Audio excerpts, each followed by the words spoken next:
and that's why we're here tonight, is to talk about spiritual growth in the area of love.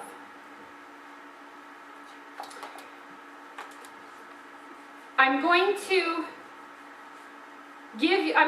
suggest to you an interesting concept that I'm sure you've heard before, but maybe you haven't completely 100% meditated on it. If you're like me, you meditate on everything. I was one of those kids who talked a mile a minute, never quit talking, and then asked all the constant, well, why? So my relationship with God is the same. I sit down with him every morning and I talk a mile a minute. He doesn't get a word in edgewise except when I stop to read the Bible, and then my mind is still going. I have to remind myself to be quiet. But as I'm going through the Word and he shows things to me, then I say, why? And I used to think it was really showed my weakness. I used to think, well, it's because I can't trust God. I can't just trust him at his word. Then I began to realize, well, no, I want to know why, because I want to be able to tell somebody else. If God says something to me or asks something of me, and I get a handle on it in my own life, I don't want to give just a trite, well, you just got to love people, or you just got to get along, or whatever. It's like, I want to know why, how. So I asked a lot of whys and I asked a lot of hows in the last month or so, and God brought me on quite a journey on this idea of love. But I'm going to show you something. I hope you guys can all see this. I know in the back you're going to be really stretching. But we're going to take a little course off of this base love topic for just a second. And we're going to talk about dominance of your heart. Okay? It is the sole purpose of our existence to love God and love men. Love your fellow man. To love God and love men. That's our whole purpose. Think about Adam and Eve in the garden. They were created to commune. Okay, we're going to use the word commune quite a bit. If you don't know what it means, commune. It means to talk with, to live with, to be with, to know the other person. Okay, and we get the word communion from that. Okay, because when you take communion, you are communing with God. You're taking the implements you're taking him into you, his body and his blood, the symbols of those things into you. So that's where communion comes from. So this idea of communing, okay? In the garden, Adam and Eve communed with God in perfect love. And they communed with one another in perfect love. There was nothing between. It was absolutely innocent, absolutely pure love. And they began to know God and know each other in an unconditional, pure kind of love. That communing. Satan came in and messed that up. Sin messed that up. And then all of a sudden what we were designed to do became something that we had to fight to attain. So let's take a few seconds. How many of you guys know, in politics, if you've got two candidates and they develop what's called a political platform? Do you know what that term is? All right, I had to learn that term when I was 17 in the Miss America pageant. They just talk, what's a platform? They go, you got to know your platform. I'm thinking, platform, like the shoes? Okay, a platform, though, is this thing. It's not a literal thing, okay, but I'm going to make two, round things, like as though this is a platform and it has legs or something, okay? All right, a platform means if you're a political person, if you're wanting to run a campaign, you're gonna come before your people, before a big group of people, and you're gonna say, here are the things that I believe. All right, you're gonna establish a platform. Okay, you're gonna tell them, I'm gonna lower taxes. I'm gonna help with SSI. I'm gonna make sure our elderly are cared for. Okay, so you develop this platform. That's what you set out in front of everybody, as though it's something that you're standing on as a politician. And most of the time, platforms between politicians are kind of adverse. They don't, this guy, the Democrats, Republicans, all the different cases. So they're at odds with one another. All right, so these platforms get established by politicians.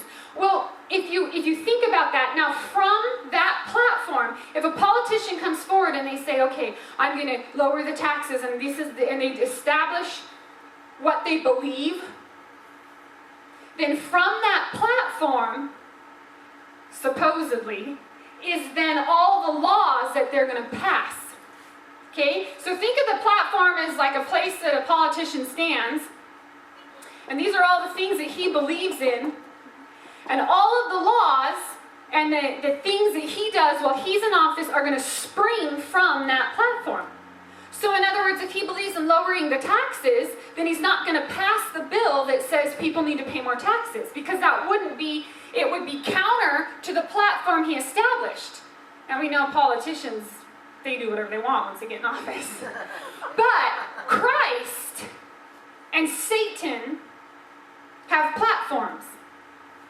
And Christ and Satan are standing, we'll make Satan have your horns, are standing upon platforms, and they are campaigning for the right to govern our heart and mind. Everything that Christ stands for, everything that his laws and everything that he commands of us will produce love and humility within the believer.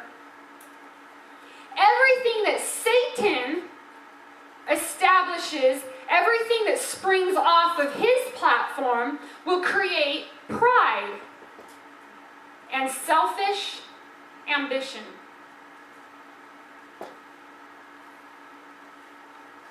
Romans 6:16 through 18 tells us, I'm going to turn to it real quick. You don't necessarily have to. 16 through 18 tells us this. It says, "Do you not know that when you offer yourselves to someone to obey him as slaves, you are slaves to the one whom you obey? Whether you are slaves to sin, which leads to death, or to obedience, which leads to righteousness. But thank be to God that though you used to be slaves to sin, you wholeheartedly obeyed the form of teaching to which it was entrusted to you. You have been set free from sin and have become slaves to righteousness." If you thought that you're governing your own heart and mind, you're wrong. If you thought that you were a third entity, now you are. Your will is not a platform, though. Your will is you, and you will either cast your vote that way or that way by who you obey. Does that make sense? That means we are slaves. We are either slaves to the agenda of Satan for our life, or we are slaves to the agenda of Christ for our life. All of us say, well, who are we going to follow then? Christ, right? Yeah, that's a good answer. All right, Satan is the deceiver of your soul. Pride and selfish ambition are everything he is about. Christ is the redeemer of your soul.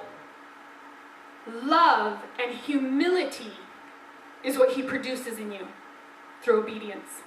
So you're going to produce selfishness and pride, or you're going to produce love and humility within your heart through obedience to one of these two people, even as a believer. Satan's platform pampers the self because of the darkness. Now, there is like this, now I told you, there's this third person, there's you, okay? There's you and there's your perfect will. And when Satan came into the world, when he tempted Eve, what he did is he took the Garden of Eden, he took the place where Adam and Eve dwelt, where God put them in perfect protection to teach them what it meant to unconditionally love him and another human being. It was a teaching place. What did he do? He said he came down and he walked with them daily and he taught them and he talked to them. What was he telling them? He was teaching them how to love him. He was having community. He was teaching them what they needed. Okay, so, and he was teaching them how to love each other, because what did he do to Adam? He said, you need somebody else. Now, animals, we have male and female, right? They just sort of do their thing and go along. They have no moral conscience. They have no obligation to one another.